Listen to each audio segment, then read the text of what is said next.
ಹರಿ ಓಂ. ಎಲ್ಲರಿಗೂ ಚಂದ್ರಮಾನ ಯುಗಾದಿಯ ಶುಭಾಶಯಗಳು. ಯುಗಾದಿ ಅಂತ ಹೇಳಿದ್ರೆ ಯುಗದ ಆರಂಭ, ಮಹಾಯುಗಗಳ ಆರಂಭವಲ್ಲದೆ ಇದು ಪ್ರತಿಯೊಂದು ಸಂವತ್ಸರಗಳ ಆರಂಭ. ಇವತ್ತು ನಾವು ಪರಾಭವ ಸಂವತ್ಸರಕ್ಕೆ ಕಾಲಿಡುತ್ತಾ ಇದ್ದೇವೆ. 60 ಸಂವತ್ಸರಗಳಲ್ಲಿ 40ನೇ ಸಂವತ್ಸರ ಆದಂತಹ ಪರಾಭವ ಸಂವತ್ಸರ. ಹೆಸರಿನಲ್ಲೇನು ಪರಾಭವ ಇದ್ದರೂ ಈ ಸಂವತ್ಸರ ನಮಗೆ ಜೀವನದಲ್ಲಿ ಸುಖ ಹಾಗೂ ನೋವು ಮತ್ತು ನಲಿವುಗಳನ್ನು ಸಮನಾಗಿ ಕೊಡಲಿ, ಬಂದಂತಹ ಎಲ್ಲ ಪರಿಸ್ಥಿತಿಯನ್ನು ನಾವು ಶಕ್ತಿಯುಕ್ತರಾಗಿ ಅದನ್ನು ಎದುರಿಸೋಣ ಅಂತ ಹೇಳುತ್ತಾ ಮತ್ತೊಮ್ಮೆ ಯುಗಾದಿ ಹಬ್ಬದ ಶುಭಾಶಯಗಳು. ಯುಗಾದಿ ಅಂತ ಹೇಳಿದ್ರೆ ಒಂದು ನಿಸರ್ಗದಲ್ಲಿ ಆಗುವಂತಹ ಬದಲಾವಣೆಯ ದಿವಸ. ನಮ್ಮ ಭಾರತೀಯ ಸಂಸ್ಕೃತಿಯಲ್ಲಿ ಪ್ರಕೃತಿಯನ್ನು ಜೋಡಿಸಿಕೊಂಡು ಪ್ರತಿಯೊಂದು ಹಬ್ಬವನ್ನು ನಾವು ಆಚರಣೆ ಮಾಡುತ್ತೇವೆ.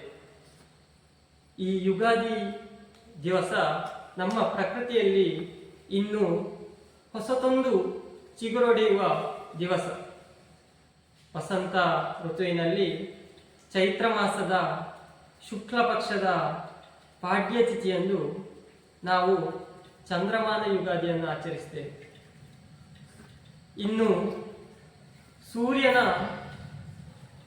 ಒಂದು ಸಂಚಾರವನ್ನು ಗಮನಿಸಿಕೊಂಡು ನಾವು ಸಂಕ್ರಾಂತಿಯ ದಿವಸ ಸೌರಮಾನ ಯುಗಾದಿಯನ್ನು ಆಚರಿಸಲಿಕ್ಕಿದ್ದೇವೆ. ಇವತ್ತಿನ ಈ ಚಾಂದ್ರಮಾನ ಯುಗಾದಿಯ ಒಂದಷ್ಟು ಪುರಾಣಗಳಲ್ಲಿ ಬರುವಂತಹ ವಿಶೇಷತೆಗಳನ್ನು ನಾನೀಗ ಒಂದೊಂದಾಗಿ ಹೇಳ್ತಾ ಹೋಗ್ತೇನೆ. ಜಗತ್ತಿನ ಸೃಷ್ಟಿಯನ್ನು ಮಾಡಿದಂತಹ ಪ್ರಜಾಪತಿಯು ಈ ಚೈತ್ರ ಮಾಸದ ಶುಕ್ಲ ಪಕ್ಷದ ದಿವಸದಂದು ತನ್ನ ಸೃಷ್ಟಿಯನ್ನು ಹಾಗೂ ಕಾಲಗಣನೆಯನ್ನು ದೇವರಿಗೆ ಬಿಟ್ಟುಕೊಡುವಂತಹ ದಿವಸ. ಇನ್ನು ಮುಂದೆ ಈ ಸೃಷ್ಟಿಯಲ್ಲಿ ನಡೆಯುವಂತಹ ಎಲ್ಲ ಅವಯವಗಳನ್ನು ನೀವು ಗಮನಿಸಿಕೊಳ್ಳಿ, ಅದನ್ನು ನೀವು ಪರಿಪಾಲನೆ ಮಾಡಿಕೊಂಡು ಹೋಗಿ ಅಂತ ಹೇಳಿ ಪ್ರಜಾಪತಿಯಾದಂತಹ ಸಾಕ್ಷಾತ್ ಬ್ರಹ್ಮದೇವನು ವಿಷ್ಣುವಿಗೆ ಹಾಗೂ ಶಿವದೇವರಿಗೆ ಇದನ್ನು ಬಿಟ್ಟುಕೊಟ್ಟಂತಹ ದಿನ.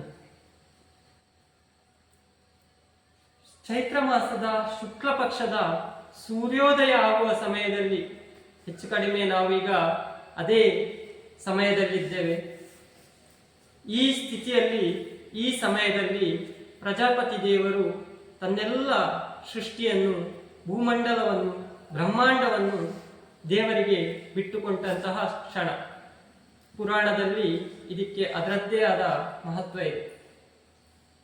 ಇನ್ನು ಶ್ರೀರಾಮದೇವರು 14 ವರ್ಷ ವನವಾಸ ಮುಗಿಸಿಕೊಂಡು ಬಂದು ಚೈತ್ರ ಮಾಸದ ಶುಕ್ಲ ಪಕ್ಷದ ಪಾಡ್ಯ ದಿವಸಿಯಂದು ಅಯೋಧ್ಯೆಗೆ ಕಾಲಿಡುವಂತಹ ಸುಂದರವಾದ ಕ್ಷಣ.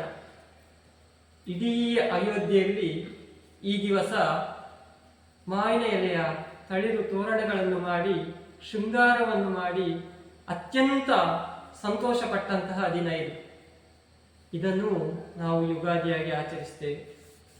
ಇನ್ನು ವಿಷ್ಣು ದೇವರು ತನ್ನ ಪ್ರಥಮವಾದ ಅವತಾರವನ್ನು ತಾಳಿದ ದಿನ ಮತ್ಸ್ಯಾವತಾರ. ಎಲ್ಲರಿಗೆ ಕತೆ ಗೊತ್ತಿರಬಹುದು, ಆದರೂ ಇನ್ನೊಂದು ಬಾರಿ ನಿಮ್ಮ ಎಲ್ಲರಿಗೂ ನೆನಪಿಸಿಕೊಳ್ಳುವುದಕ್ಕೋಸ್ಕರ ಹೇಳ್ತಾ ಇದ್ದೇನೆ. ಬ್ರಹ್ಮದೇವರು ವೇದದ ಮೂಲಕ ಇರುವ ಜ್ಞಾನವನ್ನು ತನ್ನತ್ರ ಇಟ್ಟುಕೊಂಡಿರುವಾಗ ಸೋಮಕಾಸುರ ಅಂತ ಹೇಳುವ ಒಬ್ಬ ರಾಕ್ಷಸ ಬರ್ತಾನೆ. ಆ ರಾಕ್ಷಸ ಬ್ರಹ್ಮದೇವರಲ್ಲಿದ್ದ ವೇದಗಳನ್ನು ಕದ್ದು ಸಮುದ್ರದ ತಳಭಾಗದಲ್ಲಿ ಅದನ್ನು ಅಡಗಿಸಿಡ್ತಾನೆ. ವೇದಗಳು ಹೋದ ಮತ್ತೆ ಸರ್ವತ್ರ ಜ್ಞಾನದ ಅಂಧಕಾರ ಶುರುವಾಗ್ತಾ ಇರ್ತದೆ.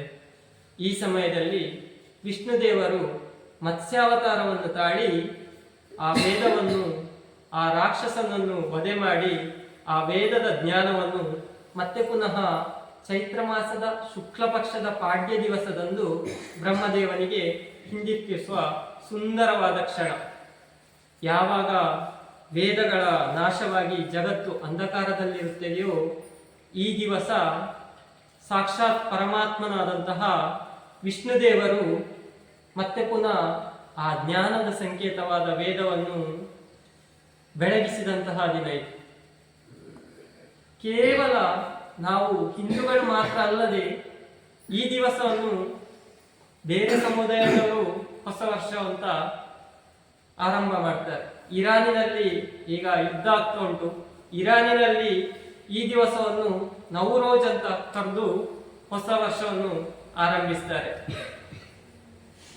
ಇದಿಷ್ಟು ಯುಗಾದಿಯ ಒಂದಷ್ಟು ಕೆಲವೊಂದು ವಿಷಯಗಳಾದರೆ, ಇನ್ನು ಈ ಯುಗಾದಿಯನ್ನು ಹೇಗೆ ನಾವು ಆಚರಣೆ ಮಾಡುವುದು ಅಂತ. ಪ್ರತಿ ಸಂವತ್ಸರಗಳಲ್ಲಿ ಬರುವಂತಹ ಈ ಯುಗಾದಿಯ ಪುಣ್ಯ ದಿವಸದಲ್ಲಿ ನಾವು ಮೊದಲಿಗೆ ನಮ್ಮ ನಿತ್ಯ ಕರ್ಮಗಳನ್ನು ಮಾಡಿ ಅಭ್ಯಂಗ ಸ್ನಾನವನ್ನು ಮಾಡಬೇಕು. ಅಭ್ಯಂಗ ಸ್ನಾನವನ್ನು ಮಾಡೋದ್ರಿಂದ ನಮ್ಮ ಚರ್ಮಕ್ಕೆ ಹೊಸತಾದ ಒಂದು ಕಾಂತಿಯು ದೊರೆಯುತ್ತದೆ. ಇನ್ನು ಸ್ನಾನ ಮಾಡಿ ಆದ ನಂತರ ನಮ್ಮ ಗೃಹವನ್ನು ಅಲಂಕಾರಗೊಳಿಸಬೇಕು. ತಳಿರು ತೋರಣಗಳಿಂದ, ರಂಗೋಲಿಗಳಿಂದ ನಮ್ಮ ಇಡೀ ಮನೆಯನ್ನು ಸ್ವಚ್ಛಗೊಳಿಸಿ ಅಲಂಕಾರಗೊಳಿಸಬೇಕು. ಅಲಂಕಾರಗೊಂಡಂತ ಆ ಗೃಹದಲ್ಲಿ ನಾವು ಸಂಕಲ್ಪವನ್ನು ಮಾಡಿಕೊಳ್ಬೇಕು. ನಾವು ಪ್ರತಿನಿತ್ಯ ಮಾಡುವಂತಹ ಸಂಕಲ್ಪದಂತೆಯೇ ಈ ಕೈಗಳಿಂದ ಈ ಸಂವತ್ಸರದಲ್ಲಿ ಪುಣ್ಯದ ಕಾರ್ಯವನ್ನೇ ಮಾಡುವ ಅಂತ ಹೇಳಿ ಮನಸ್ಸಂಕಲ್ಪ ಮಾಡಿಕೊಳ್ಬೇಕು. ಮನಸ್ಸಂಕಲ್ಪ ಮಾಡಿ ಆದ ಮತ್ತೆ ದೇವತಾರಾಧನೆ ಮಾಡಿಕೊಳ್ಬೇಕು. ನಮ್ಮ ಕುಲದೇವರು, ಇಷ್ಟ ದೇವರನ್ನು ಮನಸ್ಸಿನಲ್ಲಿ ಸ್ಮರಿಸುತ್ತಾ ದೇವತಾ ಪೂಜಾ ವಿಧಿವಿಧಾನಗಳನ್ನು ಮಾಡಿ ನಂತರ ವಿಶೇಷವಾಗಿ ಒಂದು ನೈವೇದ್ಯ. ಈ ದಿವಸ ಬೇವು ಮತ್ತೆ ಬೆಲ್ಲದ ನೈವೇದ್ಯ, ಚಿಗುರು ಬೇವು ಹಾಗೂ ಬೆಲ್ಲ.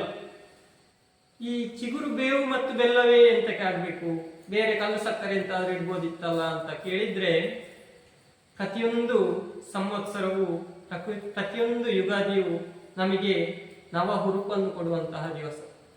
ಈ ದಿವಸ ನಾವು ಮನಸ್ಸಿನಲ್ಲಿ ಸದೃಢವಾಗಬೇಕು. ಜೀವನದಲ್ಲಿ ಬರುವಂತಹ ಆ ಕಹಿ ಘಟನೆಗಳಾಗಿರಲಿ ಅಥವಾ ಸುಖಗಳಾಗಿರಲಿ, ಅದನ್ನು ಒಂದೇ ರೀತಿಯಾಗಿ ನಾವು ಸ್ವೀಕಾರ ಮಾಡಬೇಕು ಅಂತ ಹೇಳುವ ಒಂದು ಪರಿಪಾಲನೆ ತತ್ವವನ್ನಿಟ್ಟುಕೊಂಡು ಕಹಿಬೇವಿನ ಚಿಗುರು ಮತ್ತು ಬೆಲ್ಲವನ್ನು ಪ್ರಸಾದವಾಗಿ ಸ್ವೀಕಾರ ಮಾಡಬೇಕು. ಇನ್ನು ಕೇವಲ ಇದು ಒಂದು ಧಾರ್ಮಿಕ ರೀತಿಯಲ್ಲದೆ ಈ ಕಹಿಬೇವು ಮತ್ತೆ ಬೆಲ್ಲವನ್ನು ಸ್ವೀಕಾರ ಮಾಡುವುದರಿಂದ ನಮ್ಮಲ್ಲಿರುವ ವಾತವು ಶಮನಗೊಳ್ಳುತ್ತದೆ. ಪ್ರಕೃತಿಯಲ್ಲಿರುವಂತಹ ಇಂಥ ಚಿಕ್ಕ ಚಿಕ್ಕ ವಿಷಯಗಳನ್ನು ಒಂದು ಯಾರಿಗೂ ನೋವಾಗದ ರೀತಿಯಲ್ಲಿ ಸಮಾಜಕ್ಕೆ ಕೊಡುವ ಒಂದು ಕೆಲಸವನ್ನು ನಮ್ಮ ಪೂರ್ವಜರು ಮಾಡಿದ್ದಾರೆ. ನಿಸರ್ಗದಲ್ಲಿ ಆಗುವಂತಹ ಈ ಬದಲಾವಣೆಗಳನ್ನು ನಾವು ಮನದಟ್ಟು ಮಾಡಿಕೊಂಡು ನಿಸರ್ಗದ ಜೊತೆಗೆ ನಾವು ಹೊಂದಿಕೊಂಡು ಹೋಗೋಣ. ಯಾವತ್ತೂ ಒಂದು ಮಾತಿದೆ, ಜೀವನದಲ್ಲಿ ಬೇವು ಬೆಲ್ಲ ಅರಿತು ಬಲ್ಲವನೇ ಕಲಿಗಳ ಮಲ್ಲ ಅಂತ ಹೇಳಿ. ನಾವು ಯಾವತ್ತು ಒಂದು ನೋವು ಬಂದಾಗ ತುಂಬಾ ಕುಗ್ಗದೆ, ಒಂದು ಸುಖ ಬಂದಾಗ ತುಂಬಾ ಹಿಗ್ಗದೆ, ಎಷ್ಟು ಬೇಕೋ ಅಷ್ಟೇ ಅದನ್ನು ಅನುಭವಿಸಿಕೊಂಡು ಮನಸ್ಸನ್ನು ಸಮಸ್ಥಿತಿಗೆ ತರುತ್ತೇವೋ ಅಂತಹ ಒಂದು ದಿವಸ ಈ ಯುಗಾದಿ.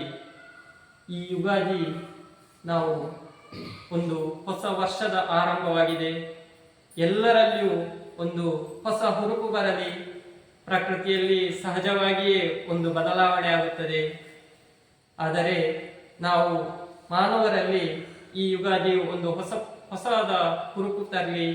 ಈ ಪರಾಭವ ಸಂವತ್ಸರವು ನಮ್ಮೆಲ್ಲರ ಬಾಳಿನಲ್ಲಿ ನೆಮ್ಮದಿಯನ್ನು ತರಲಿ.